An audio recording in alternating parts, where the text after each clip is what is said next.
네, 어릴 적에 계곡에 가서 물놀이를 한 적이 있었습니다. 강원도 홍천이라는 곳에서 물놀이를 하는데 이제 바다는 좀 짠 소금물이기 때문에 물놀이 하고 나서 좀 끈적끈적한 부분이 있는데 계곡에서 하면 시원하고 좋습니다. 근데 이 계곡에서 물놀이 하다 보면은 가끔 물에 빠지는 경우가 있어요.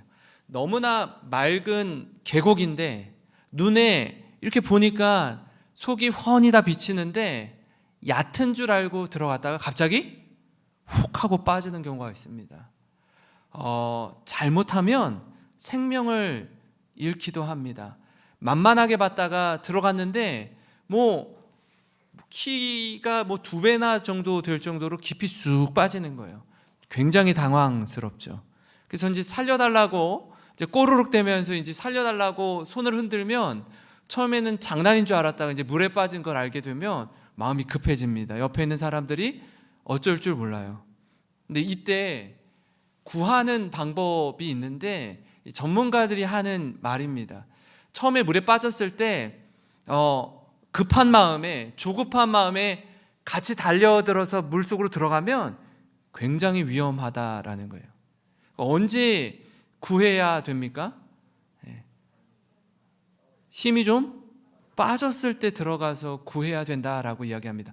내가 좀 수영을 할 줄 안다고, 내가 혼자서 깊은 곳에서도 제자리에서 수영도 할 줄 알고 멀리까지 수영장 쉬지 않고 몇 번 왔다 갔다 할 줄 안다고 해서, 자신 있다고 해서 물에 빠진 사람을 구하고자 들어갔다가는 생명을 잃을 수 있다라는 거예요. 왜 그럴까요? 그 물에 빠진 사람의 힘이 평소 때와 다른 엄청난 이 악의 힘을 주게 된다라는 겁니다. 물에 나를 구하러 들어오는 사람을 어떻게 하죠? 그 사람의 머리를 딱 잡고 내가 숨을 쉬려고 그 머리를 물속으로 넣고 내 머리를 위로 올리는 거예요. 숨을 쉬어야 되니까. 그럼 나를 구하러 들어갔던 사람의 머리는 물속으로 들어가는 거죠. 잘못하다간 둘 다 생명을 잃게 됩니다. 그래서 이 사람이 힘이 쭉 빠질 때 한번 꼬르륵 하고 들어간대요. 그러다 한번 위로 다시 올라와요. 2번째 꼬르륵 하고 들어갔다가 나올 때 그때 가서 머리채를 잡고 끌고 나오면 살릴 수 있다는 거예요. 이게 어떻게 보면 물에 빠진 사람 입장에서는 굉장히 당혹스럽고 굉장히 차갑게 느껴질 수 있습니다. 그러나 이렇게 하지 않으면 둘 다 생명을 잃게 된다라는 것입니다. 여러분, 우리 삶에도 때로는 물에 빠진 것 같은 어려움과 인생의 위기를 만날 때가 있습니다. 높은 곳에서 계속해서 추락하는데 이게 땅바닥인 줄 알고 떨어지는데 땅바닥이 아닌 거예요. 이 땅바닥 밑에 지하가 있는 겁니다. 지하 1층만 있을 줄 알았는데 2층, 3층, 4층 계속 내려가는 거예요. 바닥을 치는데 바닥을 친 줄 알았는데 바닥 아래 계속 지하로 내려가는 그런 경험을 하기도 합니다. 오늘 다윗이 18편 이 시를 썼는데 다윗 역시 마찬가지였습니다. 그는 그의 인생에 물에 빠진 것 같은 경험, 인생의 바닥을 치는 경험을 했습니다. 다윗은요, 많은 전쟁을 치렀고 가까이 지낸 측근들에게 배신을 당하기도 했습니다. 자신에게 칼을 겨누고 창을 던진 사람은 자신의 원수가 아니라 자신의 장인어른이었던 이스라엘의 초대왕 사울 왕이었습니다. 뿐만 아니라 내가 낳은 아들 압살롬이 아버지의 목에 칼을 들이대는 그런 가슴 아픈 경험들을 했습니다. 다윗 입장에서 장인어른과 내 아들이 나의 목숨을 노리고 있다면 여러분 심정이 어떻겠습니까? 가까이 지낸 사람이 나에게 칼을 겨눈다면 어떤 마음이 들겠습니까? 이쯤 되면 사람에 대한 트라우마가 생길 법합니다. 우리나라에 제가 이렇게 트라우마 이렇게 쳤더니 제가 놀라운 사실을 하나 알았어요. 대한민국에 국가적으로 운영하는 국가 트라우마 센터가 있더라고요. 그러니까 큰 아픔, 위기, 고난을 겪은, 예를 들어서 세월호 사건을 직접 겪은 생존자들, 이태원 사고의 현장에 있었던 사람들, 무한 참사 공항 사고가 있을 때 생존한 자들, 삼풍백화점에서 생존한 사람들, 성수대교가 무너졌을 때 생존한 사람들, 이런 사람들에게는요 엄청난 트라우마가 있습니다. 살긴 살아남았는데 꿈속에 나타나고 사람을 대하는 게 무섭고 내가 살아있는 것 자체가 너무나 힘겨운 사람들이 있어요. 다윗도 이런 상처와 아픔이 있습니다. 사람이 두려운 겁니다. 최측근일수록 언제 내게 등 돌릴지 몰라서 두려움이 몰려오기도 합니다. 여러분, 그런 배신과 두려움의 한복판에서 다윗은 자신을 건지시는 하나님의 손, 그 손을 경험하는 겁니다. 오늘 이 시편 18편 16절 말씀입니다. 우리 한번 같이 읽겠습니다. 시작. 그가 높은 곳에서 손을 펴사 나를 붙잡아 주시며 많은 물에서 나를 건져내셨도다. 아멘. 아멘. 여러분, 이 사실이 얼마나 그에게 큰 위로와 힘이 되는지 모릅니다. 하나님을 절대 신뢰하는 구원의 현장이요, 평생에 잊지 못할 구원의 경험인 거예요. 내가 죽는 줄 알았는데, 내가 물에 빠져 죽는 줄 알았는데, 꼬르륵 잠기는 줄 알았는데 하나님이 손을 내밀어서 건져주시는 것입니다. 이처럼 오늘 말씀을 통해 깨닫는 그 첫 번째 말씀은요, 하나님 나의 반석이라는 것입니다. 우리 험한 세상을 살면서 각자 나름의 반석, 요새, 피난처를 만들어 둡니다. 우리가 늘 좋을 수만은 없잖아요. 때로는 위기 한복판에 코너에 몰릴 때가 있습니다. 뜻밖의 어려움을 마주할 때가 있어요. 그 어려움을 마주하기에 앞서서 여러분 스스로 여러분만의 반석, 여러분만의 요새, 여러분만의 피난처를 마련해 놓는 것입니다. 그것은 통장에 차곡차곡 저축해 두었던 잔고일 수도 있고요, 위험으로부터 우리를 지켜주는 보험일 수도 있습니다. 그동안 차곡차곡 쌓아놓은 여러분의 인맥일 수도 있고, 정말 배고프지만 힘들지만 어려웠지만 내 자녀를 훌륭하게 키워낸 자부심일 수도 있습니다. 그것이 우리를 이 위기와 환난에서 보호해줄 안전장치로 믿고 살아가는 겁니다. 이게 나를 지켜줄 거야, 이게 나의 버팀목이야, 사람들은 모르지만 내가 만들어 놓은 안전장치야, 이렇게 생각하면서 지내는 거예요. 다윗 역시 마찬가지였습니다. 자신을 둘러싼 모든 안전장치가 있었는데 그 안전장치가 다 무너진 뒤에 진정한 반석이신 하나님을 바라보았습니다. 오늘 2절 말씀입니다. 우리 같이 읽습니다. 시작. 여호와는 나의 반석이시요 나의 요새시요 나를 건지시는 이시요 나의 하나님이시요 내가 그 안에 피할 나의 바위시요 나의 방패시요 나의 구원의 뿌리시요 나의 산성이시로다. 아멘. 여러분, 이처럼 다윗은 전쟁의 한복판에서 나를 구원하신 하나님을 경험했습니다. 인생의 절박한 순간에 보호하시고 구원하시는 하나님을 향한 찬양과 감탄의 고백인 것입니다. 그렇기 때문에 원수가 나를 누르고 흔들어 넘어뜨리려고 할 때 나의 반석이신 하나님, 나의 피할 바위 되신 하나님, 어떤 공격에도 안전한 요새 되시는 하나님, 그 하나님으로 인해서 흔들릴 법한데 흔들리지 않는 거예요. 시편 62편 6절에도 이렇게 말합니다. 오직 그만이 나의 반석이시오 나의 구원이시오 나의 요새이시니 내가 어떻게 해요? 같이 읽습니다. 내가 크게 흔들리지 아니하리로다. 아멘. 다윗 주위엔 다윗을 흔드는 이들이 많았습니다.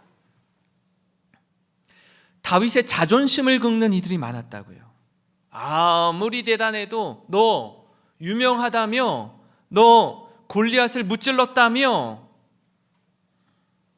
그런데 너 그거 알아? 너 별거 아니야. 네가 지금 뭘 할 수 있어? 봐봐, 네 인생이 얼마나 초라한지. 골리앗 무너뜨린 거?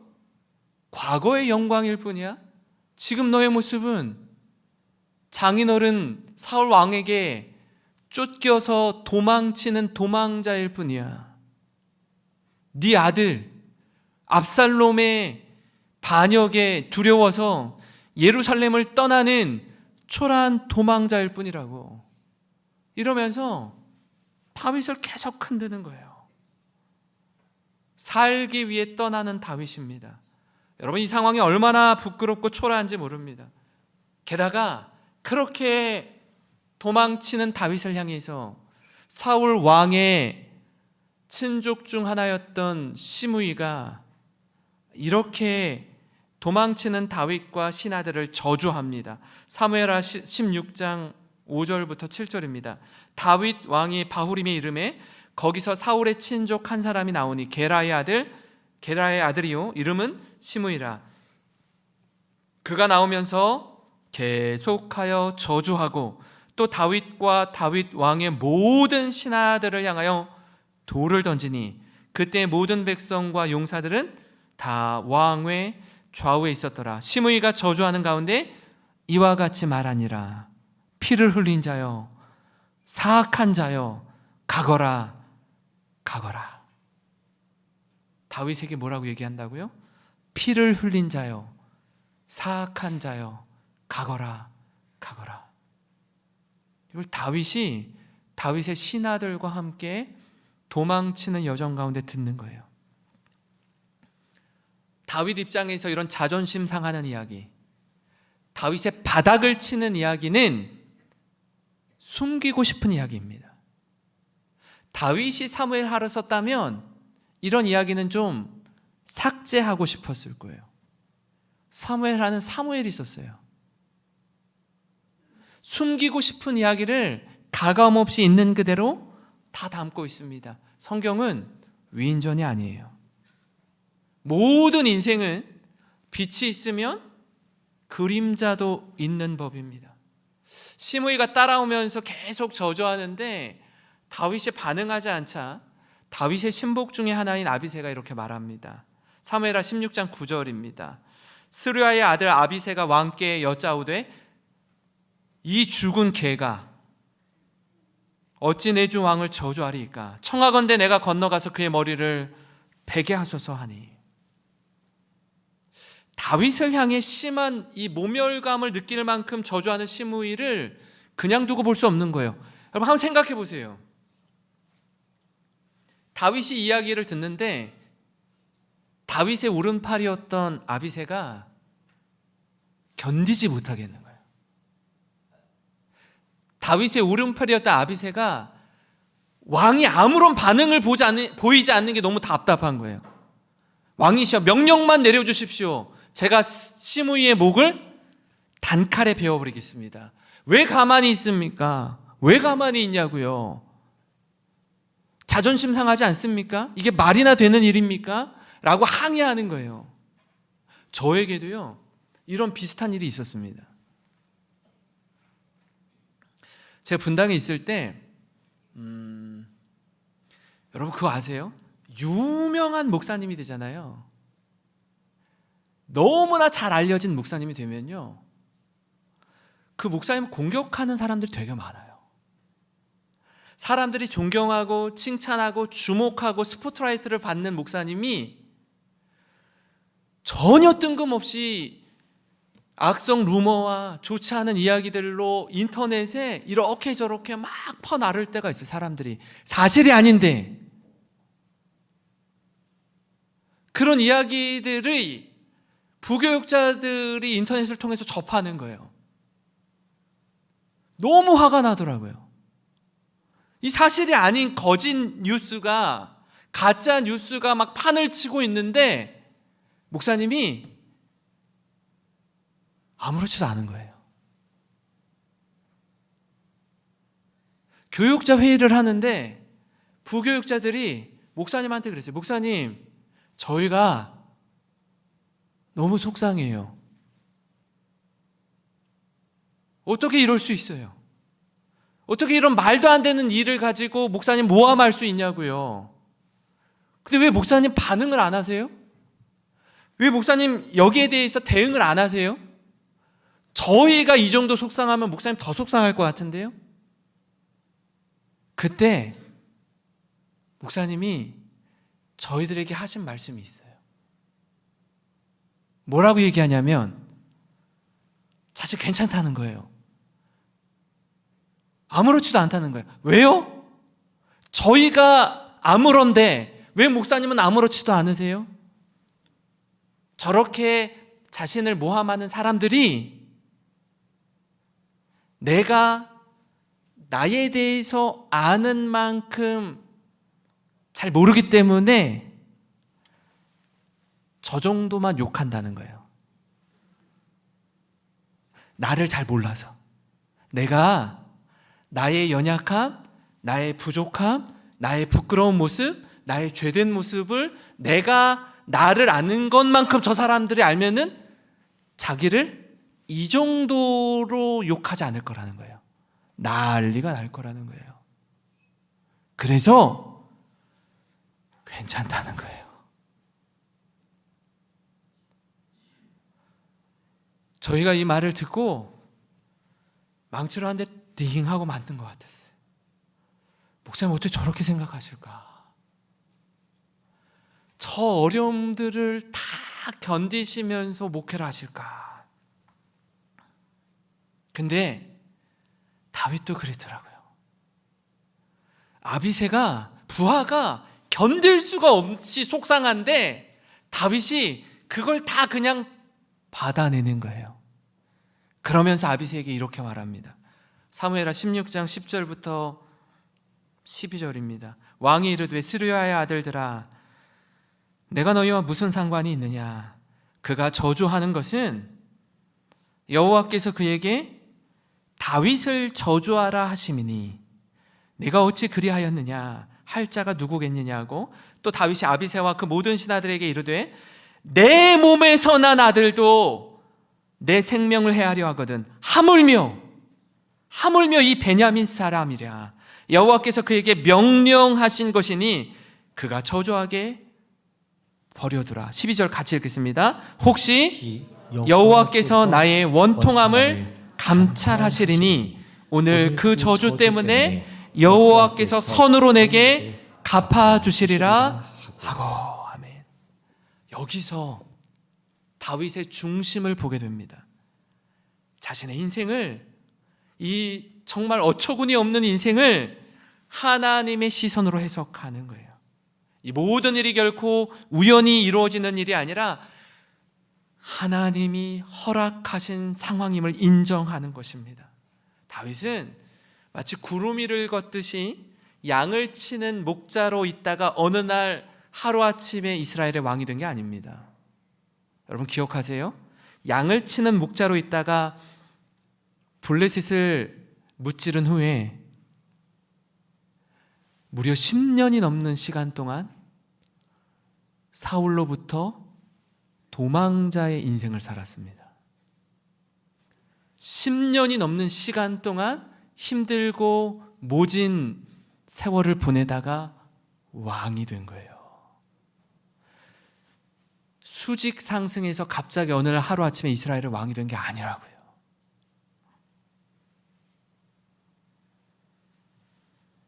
심지어 이스라엘의 왕이 된 후에 어떻게 해요? 자신이 낳은 아들 압살롬으로부터도 반란 때문에 예루살렘에서 도망쳤을 뿐 아니라 그 아들이 어떻게 해요? 다윗의 후궁들을 대낮에 범했어요. 강간했어요. 이 모든 걸 겪은 사람이 다윗이었습니다. 그 모든 과정을 통과하며 하나님의 구원하심을 찬양한 노래가 바로 이 시편 18편 말씀입니다. 여러분, 우리도 다윗처럼 크고 작은 고난과 위기를 지나왔습니다. 아마 이 자리에 연세 지긋하신 분들은 6.25 한국전쟁을 지나고 세계에서 가장 가난한 나라였던 대한민국의 이 가난을 뚫고 지나온 분들이세요. 그 시간을 통과해서 오늘에 이른 것입니다. 사랑하는 성도 여러분, 우리 삶을 돌아볼 때 다윗의 고백처럼 우리의 고백도 있습니다. 다윗의 하나님이 아니라 나의 하나님 어떤 분인지, 저와 여러분의 삶을 통해서 경험한 하나님을 고백하고 찬송하시기를 바랍니다. 그렇게 하나님을 마음 다해 예배하는 모든 성도님 되시길 주님의 이름으로 축원합니다. 그런가 하면 오늘 말씀을 통해 깨닫는 다른 한 가지는 하나님은 나의 구원이시다라는 거예요. 다윗이 만난 하나님, 다윗이 경험한 하나님은 나를 구원하시는 하나님이었습니다. 그의 인생 가운데 얼마나 많은 위험과 인생의 위기를 얼마나 자주, 얼마나 많이 경험했는지 모릅니다. 세상에 믿을 사람 하나 없다고 주위 여러 사람들로부터 배신당하고 어려움을 겪었습니다. 깊은 물속에 잠기는 것 같은 그 순간에 나를 깊은 웅덩이와 수렁에서 건져 올리신 하나님을 경험하는 거예요. 시편 18편 16절입니다. 같이 읽습니다. 시작. 그가 높은 곳에서 손을 펴사 나를 붙잡아 주시며 많은 물에서 나를 건져내셨도다. 하나님이 붙잡아 주시지 않으면, 하나님이 건져주지 않으시면 우리 물에 빠져 죽는 거예요. 그래서 하나님이 우리를 건지실 때 어떻게 건져요? 사진을 보여주세요. 우리의 손목을 잡아주시는 거예요. 내가 힘이 빠져서 주님의 손을 놓을지라도 우리 주님이 끝까지 내 손을 놓지 않으셔요. 그렇게 우리를 구원해 주시는 것입니다. 시편 40편 역시 다윗의 시인데 그 말씀을 통해서 오늘 말씀을 좀 더 깊이 이해할 수 있습니다. 40편 1, 2절입니다. 내가 여호와를 기다리고 기다렸더니 귀를 기울이사 나의 부르짖음을 들으셨도다. 나를 기가 막힐 웅덩이와 수렁에서 끌어올리시고 내 발을 반석 위에 두사 내 걸음을 견고하게 하셨도다. 다윗의 삶엔 기다림의 시간이 있었습니다. 하나님을 기다리는 시간, 하나님의 도움을 구하는 시간, 그냥 기다릴 수가 없어서 부르짖어 기도하는 그 시간이 있었다고요. 왜 기도하죠? 왜? 기가 막힌 상황에 놓여있기 때문에 그렇습니다. 웅덩이와 수렁에 빠졌는데 내 힘으로 내 능력으로는 도저히 빠져나올 수 없는 깊은 웅덩이에 빠진 거예요. 수렁에 빠진 겁니다. 누군가 외부로부터 나를 도와주지 않으면 살아나올 수가 없는 그곳에 빠져 있습니다. 그러니 어떻게 해요? 우아하게 조용히 묵상하면서 기도할 수 있어요? 그럴 수가 없어요. 그럴 수가 없다고요. 부르짖어 기도할 때는요, 하나님 좀 살려달라고, 하나님 제발 좀 도와달라고 목이 쉬도록 기도할 수밖에 없어요. 울부짖어 기도할 수밖에 없다고요. 여러분, 그렇게 기도하는데 하나님이 즉시 구원의 손길이 임하지 않는 거예요. 그래서 기다리고 기다렸더니 하는 그 기다림의 시간이 있습니다. 간절히 기다리며 부르짖는데 그 부르짖을 때 정말 숨이 헐떡헐떡 넘어갈 때 나를 도우시는 하나님의 구원, 그 하나님의 구원을 경험하는 겁니다. 그 기적과 은혜를 경험하는 거예요. 우리에게도 그런 시간이 있습니다. 기다림의 시간, 웅덩이와 수렁에 빠진 것 같은 시간, 아무도 도와주지 않으면 아무것도 할 수 없는 인간의 한계를 철저히 경험하는 시간이 있다고요.